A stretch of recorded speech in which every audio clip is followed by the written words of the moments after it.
There is a cave in Northern California with an ice floor at the bottom of it, and when the United States Army walked into it in the winter of 1873, the soldiers found bones stacked in the dark going back thousands of years.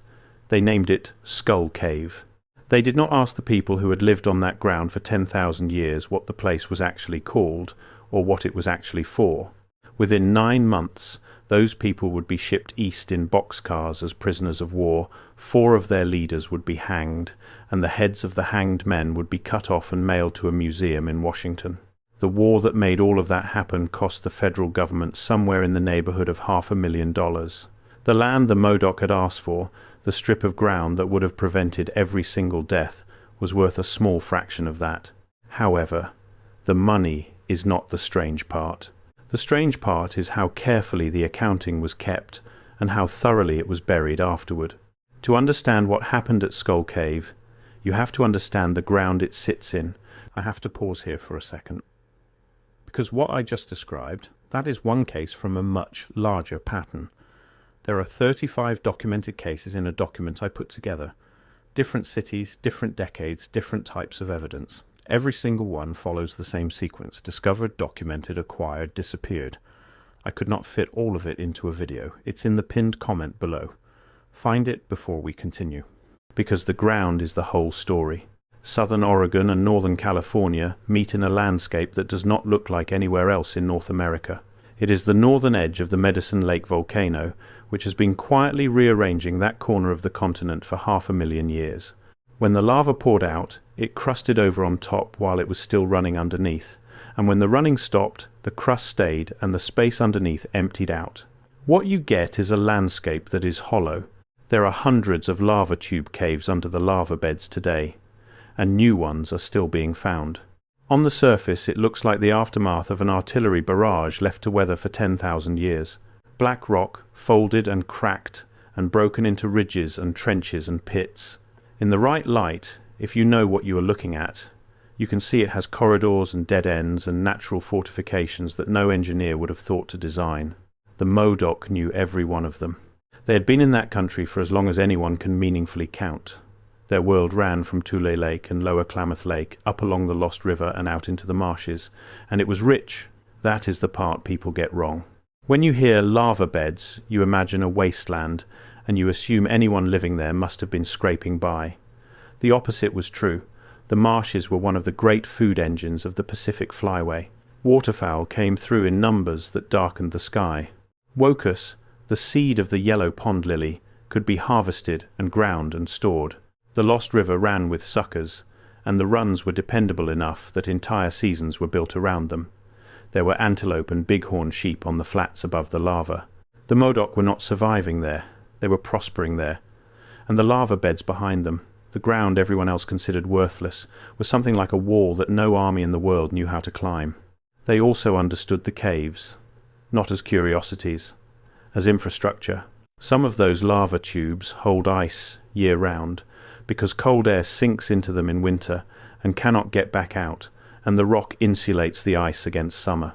In a country where surface water is seasonal and alkaline and unreliable, a cave with a permanent floor of clean ice is not a novelty. It is a reservoir. It is a refrigerator. It is, in the most literal possible sense, a strategic resource. And the Modoc knew which caves held it. Hold on to that, because it is going to matter enormously later, and it is the single fact that the men who named Skull Cave did not understand about the place they were standing in. The trouble did not start with the Modoc War. It started 20 years earlier, and it started with money. In the early 1850s, the emigrant trails were pushing through Modoc country, and there was violence in both directions, the way there always was. In 1852, a man named Ben Wright led a group of volunteers out to settle accounts. He invited a large group of Modoc to a peace parley. They came. He killed roughly 40 of them, and the accounts of exactly how are ugly and contested, but the essential fact is not contested at all. He killed them under a truce, and when he came back to Eureka he was met with a parade. That word, parade, is worth sitting with. Not a trial, not an inquiry, a parade. The Modoc did not forget that. 20 years later, when a United States general asked them to come out of the rocks and sit down at a peace tent, There were men in that camp who had been children in 1852 and who remembered exactly what happened the last time somebody offered them a truce. Then came the treaty. In 1864, the Modoc, along with the Klamath and a band of the Yahuskin, signed away their country and agreed to move onto a reservation. On paper, it was a settlement. In practice, it was an eviction, and it had a design flaw so obvious that it is hard to believe it was accidental. The reservation was Klamath land. The Modoc were a distinct people with their own leadership, their own language, and a long and complicated history with the Klamath that did not include being their tenants. The government put them on Klamath ground, undersupplied them, and then acted surprised when the arrangement generated friction. A group of Modoc under a young leader named Kintpuash left. The settlers called him Captain Jack. He took his people back to the Lost River, back to the country they had come from, and he made a request that is the entire economic hinge of everything that follows. He asked for a reservation on the Lost River, a modest one, a piece of their own homeland, on ground that was already occupied by a relatively small number of settlers, in a region that was not remotely at capacity. He asked, essentially, to be allowed to live where he had always lived, and he was willing to sign for it. Now here is where the ledger opens. Contemporary estimates of what it would have cost the United States to buy out the settlers on that stretch of the Lost River and grant the Modoc the reservation Kintpuash was asking for run in the low tens of thousands of dollars. Some figures put it lower. The exact number is argued about to this day, and anyone who gives you a precise figure to the dollar is selling you something.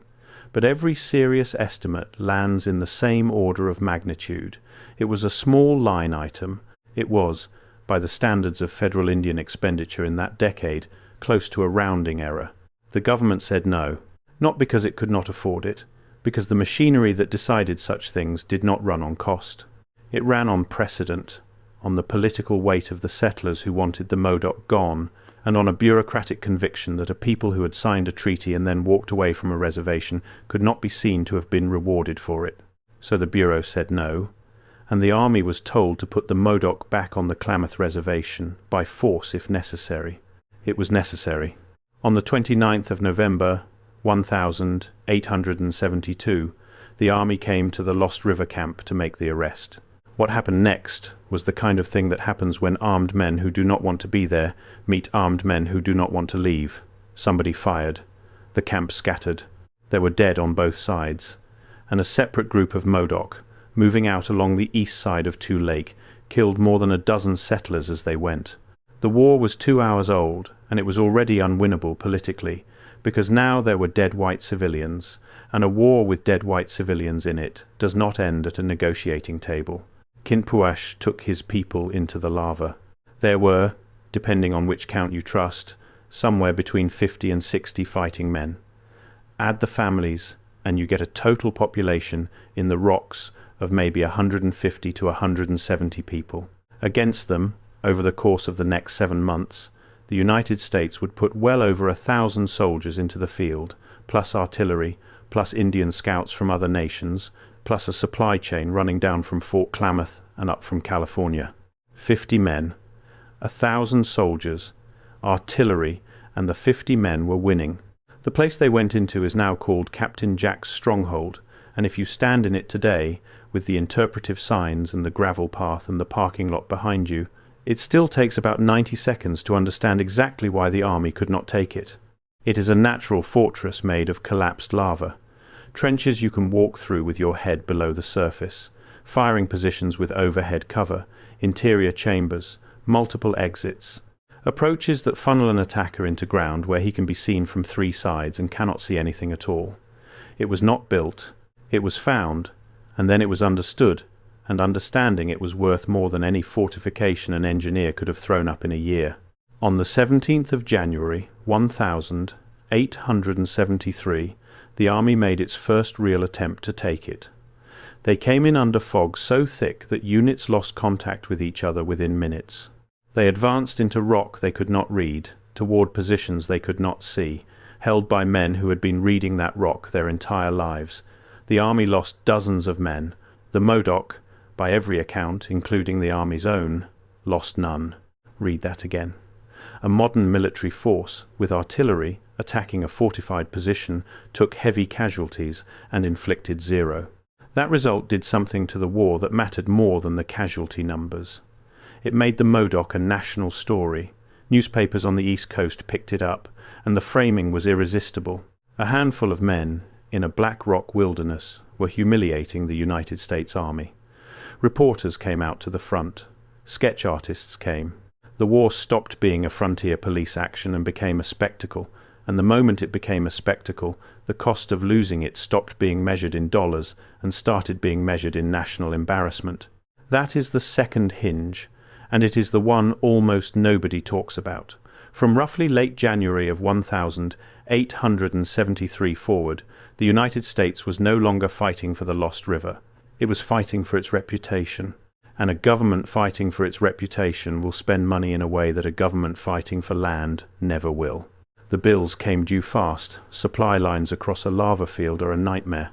Everything, every round of ammunition, every barrel of water, every sack of flour, has to be hauled the last miles by hand or by mule, over ground that eats boots and breaks legs. The army brought in mutters, brought in more infantry, brought in cavalry it could not use because a horse cannot walk on that rock. It hired scouts. It built roads. It ran a war for 7 months in a place with no water, no forage, no timber, and no shelter. And this is the part where we come to the cave. Water was the army's central problem and the Modoc's central advantage.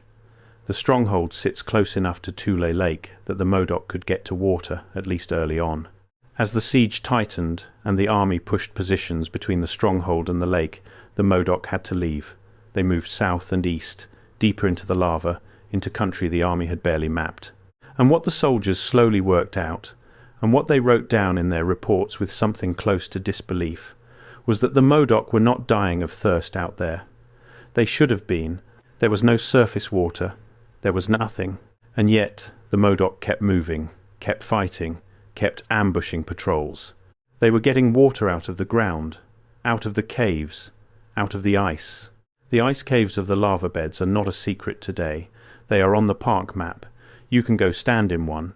But in 1873, to an army officer from Ohio or New York, the idea that this scorched black desert had a hidden hydrology, that there was a system of chilled chambers under his feet holding fresh water in solid form through the whole of a California summer, was not something he had a category for.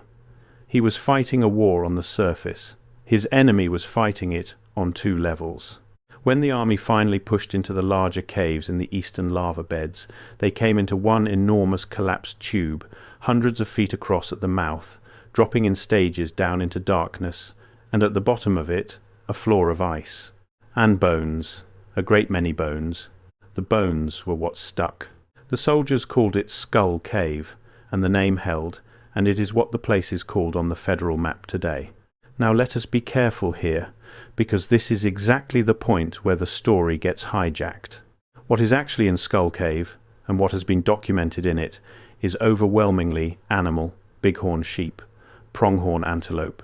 Enormous quantities of them accumulated over a very long span of time, the way bones accumulate in any deep pit that animals fall into or are carried into by predators or by people. There were human remains as well. That is documented, and it is treated today with the seriousness it deserves, which is to say, the cave is a place where people were laid, and it is not a place for tourists to go rummaging. What was not found in Skull Cave is a lost civilization. There are no cyclopean walls down there. There is no machinery. There is no evidence of a vanished high culture that predates the Modoc, and there is no suppressed report from 1888 or any other year describing one, and I want to say that plainly, because if you spend any time at all in certain corners of the internet, you will find people insisting otherwise, and you will find them building that insistence specifically on the fact that the cave is called Skull Cave, and that the Modoc did not talk to the army about it. The Modoc did not talk to the army about it because the army was, at that moment, engaged in exterminating them. That is the whole mystery. There is no other mystery. Silence toward an enemy in the middle of a war of annihilation is not evidence of a cosmic secret. It is evidence of a war of annihilation. You do not need a lost civilization to make this story extraordinary. The receipts are extraordinary on their own. Let me show you the receipts. By the spring of 1873, the war was going worse. Before I go further, that document in the pinned comment. If you have not found it yet, go there now, because everything I cover in these videos is one piece of a pattern that only becomes visible when you see all 35 cases together. The document shows you the full pattern. What I can show you here is the surface. What is down there is everything underneath it. Pinned comment, now, then come back. Not better. Happened. In April, the government tried peace again, and this is where the whole thing turns. A peace commission was formed. It was headed by Edward Canby, a brigadier general, a career officer, a man who by most accounts did not want to slaughter the Modoc and believed he could talk them out of the rocks. With him were Alfred Meacham, a former Indian superintendent who had real history with these people, and Eleazar Thomas, a Methodist minister. The Modoc were divided, badly. Kintpuash wanted terms. He had wanted terms from the beginning, and what he wanted, still, was the Lost River. But he was leading men who had watched the army come for them, who had killed soldiers and settlers and knew what that meant, and who did not believe for 1 second that any deal offered by the United States would be honoured. There were men in that camp arguing that the only way out was to kill the peace commissioners, because if you cut the head off the thing, the body has to stop. They pushed Kintpuash. The accounts of how they pushed him are among the hardest things in the record. He resisted, and then he was accused of cowardice, and then he agreed. On the 11th of April, 1873, at a tent set up on the flats between the army lines and the stronghold, under a flag of truce, the Modoc killed Edward Canby. Thomas was killed as well. Meacham was shot several times and left for dead, and survived, and spent the rest of his life carrying both the bullets and the complicated grief of a man who had been shot by people whose cause he had partly believed in. Canby remains the only United States Army general ever killed by native forces in the whole long catastrophe of the Indian Wars. Whatever restraint had existed in Washington evaporated in an afternoon. The order that came back was not to subdue. It was, in substance, to end them, and it still took 2 more months. The Modoc left the stronghold, slipped out through the lava at night through country the army thought it had sealed, and kept fighting from the open rocks. On the 26th of April, a patrol under Evan Thomas was ambushed at a place that is now called Thomas Right, and it was a massacre. The army column was cut apart in the open by a much smaller force that knew the ground. But the arithmetic of the thing was closing in. 50 men cannot fight a nation forever. Ammunition ran out. Food ran out. The Modoc began to split and then to turn on each other, and then some of them began to surrender and to guide the army toward the ones who had not. Kintpuash was run down at last at the end of May, and he surrendered on the 1st of June, 1873, in the rocks, with his family, with almost nothing left. Then came the trial, and the trial is where you can see the machinery with the cover off. Kintpuash and 5 others were tried by a military commission at Fort Klamath. They had no defence counsel, not inadequate counsel, none. They did not speak English well enough to conduct their own defence, and they were not provided with anyone who could conduct it for them. The interpretation was handled by men who had every incentive to see them hang. They were tried, essentially, for killing an officer under a flag of truce, which is a real crime, and no one should pretend otherwise. But they were tried for it by the same government that had paraded Ben Wright through the streets of Eureka after he killed 40 Modoc under a flag of truce, and had never charged him with anything at all. The verdict took very little time. On the 3rd of October, 1873, at Fort Klamath, Kintpuash, Shonkin John, Black Jim, and Boston Charlie were hanged. 2 others, Barnshow and Slowlux, had their sentences commuted at the last possible moment, and they were not told until they were already standing on the scaffold, watching the others drop. They were sent to Alcatraz. And then the bodies. The bodies of the hanged men were buried, and then they were not left buried.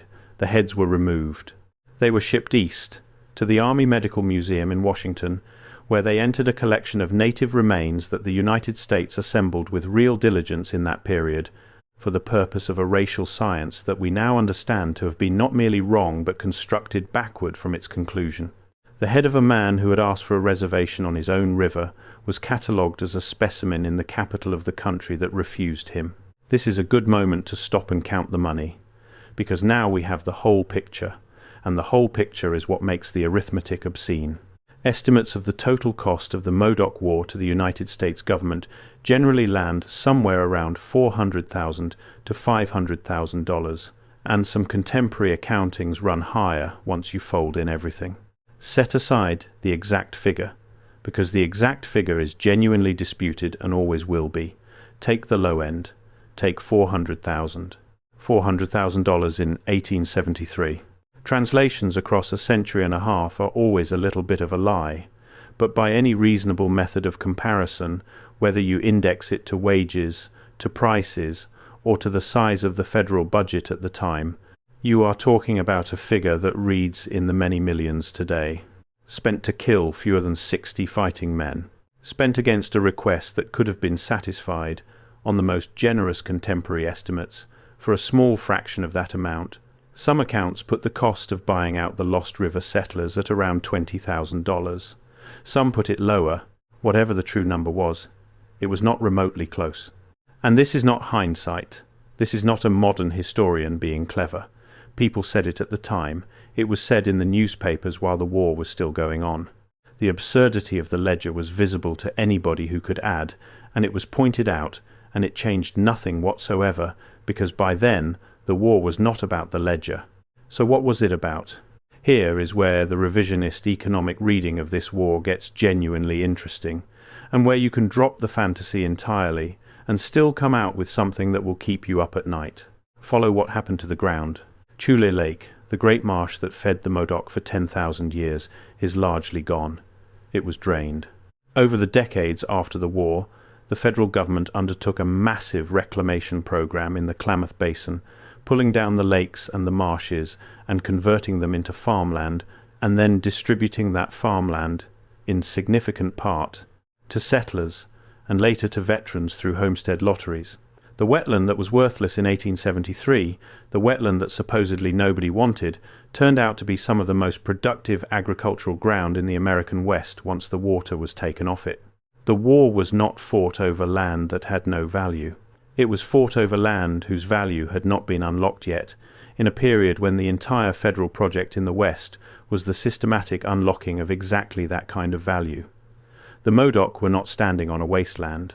They were standing on the future irrigation district, and the only thing between the ground and the plough was them. And the caves, the black rock, the useless lava, the part that could not be farmed, that became a national monument. It became protected land. The lava beds are managed by the National Park Service now, and people drive in from all over the country to walk through the stronghold and stand at the mouth of Skull Cave and look down at the ice. The Modoc lost the fertile ground, which was taken and converted and sold. The rock that killed a general and humiliated an army was kept and preserved and made into a place where you can buy a postcard. Nobody planned that as a single conspiracy. That is what makes it worse. It was just the ordinary logic of the thing running to completion. The survivors were shipped east. Roughly 155 Modoc, mostly women and children and old people, and the men who had surrendered, were loaded up and taken out of their country and sent by rail to Indian Territory, to the Quapaw Agency in what is now northeastern Oklahoma. They were legally prisoners of war, and they were held that way for years. They arrived in a climate they did not know, in a landscape with none of the foods they knew how to gather, among nations they had no relationship with, and they died. They died of disease, and of the conditions, and of the thing that does not have a clean name, the thing that happens to people who have been removed from the ground that their entire cosmology was built on. The population that arrived in Indian Territory fell, and kept falling, for years. That brings us to 1,888, and to what is actually in the record around that date, because there is a version of this story going around in which 1888 is the year a secret got out, and I want to be honest with you about what 1,888 actually was. The Dawes Act had passed in 1887. Allotment was coming. The entire federal approach to native nations was being rebuilt around the idea of breaking up collectively held reservation land into individual parcels and opening the remainder And by the end of that decade, the machinery was reaching into the Quapaw Agency. Within a few years, the Modoc there would be allotted. The tribal land base would be sliced up.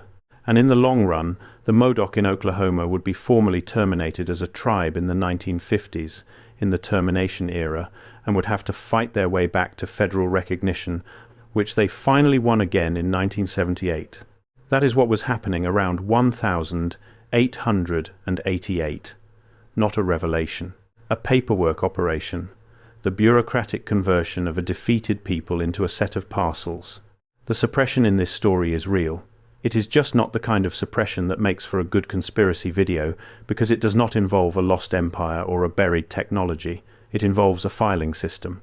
In 1909, some of the surviving Modoc were finally permitted to return to Oregon, to the Klamath Reservation. Some went. Many did not, because by then their children had been born in Oklahoma, and their dead were buried in Oklahoma, and there is a point past which you cannot go home because home has become a place you have never been. So today there are two Modoc communities. There are Modoc people at Klamath, and there is the Modoc Nation in Oklahoma, and both of them are still here, which is the single fact that the United States government of 1873 was, at considerable expense, attempting to prevent. Now, come back to the cave. Go back to the mouth of it, the great collapsed throat of lava dropping in stages into the dark, the stairs the Park Service put in, the ice at the bottom still holding. Ask yourself what the Modoc actually knew about that place, and why they never explained it to the men who were trying to kill them. They knew it was cold. They knew it was water. They knew it was one of the reasons a nation of 150 people could hold out against 1,000 soldiers in a desert with no rivers. They knew there were bones down there, and they knew whose. And they knew that in the middle of a war of extermination, the last thing on earth you tell your enemy is where your water is and where your dead are. That is not a suppressed secret. That is a people behaving rationally in the worst circumstance a people can be in. And the fantasy version, the one that fills the cave with ruins and turns the Modoc into keepers of a hidden truth, is not a compliment to them. It is a way of not looking at them. It replaces a documented crime with names and dates and a paper trail running straight to the treasury, with a story about nobody in particular doing something unprovable a long time ago. It lets everybody off. The Modoc do not need to have guarded a lost civilization to be worth your attention. They held off the United States Army for 7 months with 50 men and a knowledge of rock. Their leader asked for a river and was answered with a rope. His head was catalogued in a museum. His people were shipped across the continent in the winter and buried in ground they had never seen. Nobody hid the numbers. That is the thing that should actually disturb you. The numbers were public. They were printed. They were argued about in Congress and in newspapers while the shooting was still going on. The country looked directly at a ledger that said it was spending 20 or 30 times more to destroy these people than it would have cost to let them stay, and the country decided that was an acceptable price, and then it moved on and forgot the whole thing so completely that today most Americans have never heard of the Modoc War at all. That is not suppression. That is something worse. That is a society that did not need to suppress the evidence because it was confident nobody would care. The lake is drained. The fields are irrigated. The lava is a park. The ice is still in the cave, though it is thinner than it used to be. And if you go and stand at the rail and look down at it in the beam of your flashlight, you are looking at water that fell as snow before any of this happened.